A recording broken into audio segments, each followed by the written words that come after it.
Hal pertama yang harus teman-teman perhatikan ketika teman-teman tidak bisa membayar utang Shopee Paylater atau pinjam kalian. Nih, ini penting banget buat orang yang pertama kali pakai Shopee dan pertama kali telat bayar.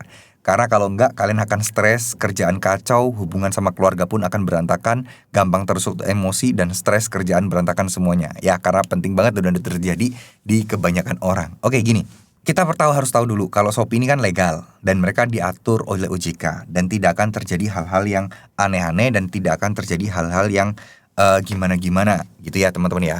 Nah, yang harus kalian ketahui adalah teman-teman itu tidak akan ada disebar data dan tidak akan masuk penjara dulu deh. Ya, biar kalian tenang karena kalian pasti takut di penjara gitu-gitu ya.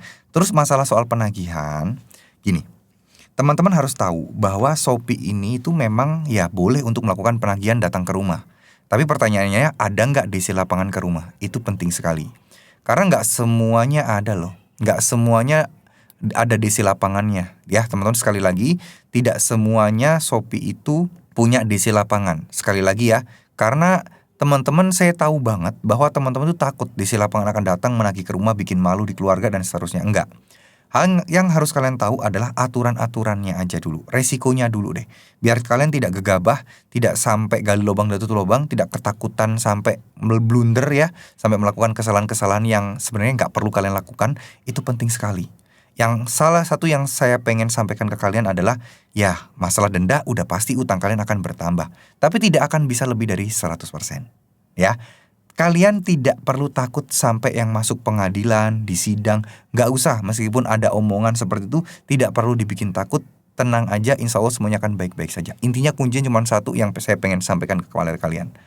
Tetap tenang, ikhlas, banyakin berdoa sama Allah. Masalah utang kesampingkan dulu, yang penting kerjaan kalian lancar semuanya. Kalian tabungkan uang kalian, sisihkan perlahan demi perlahan, tapi jangan memaksakan untuk membayar kalau memang belum sanggup bayar.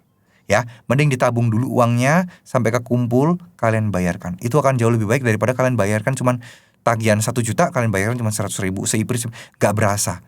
Utang kalian akan semakin terus bertambah dan ya ujung-ujungnya ya akan makin panik kalian. Udah bayar kok nggak nambah, nggak berkurang. Intinya gini aja. Kemungkinan terburuknya adalah utang kalian kalikan 2 kali lipat, itu adalah utang kalian. Ya, sehingga kalian bisa kerja lebih tenang dan fokus untuk mencapai uang seperti itu. Itu yang paling utama yang harus teman-teman pahami. Intinya tidak akan dipenjara, tidak akan urusan dengan polisi, tidak akan sampai hidup kalian menderita. Yang penting teman-teman niatkan untuk membayar, insya Allah semuanya akan baik-baik saja. Ya, tetap tenang. Amin, amin ya rabbal alamin. Semoga Allah segera menolong kalian.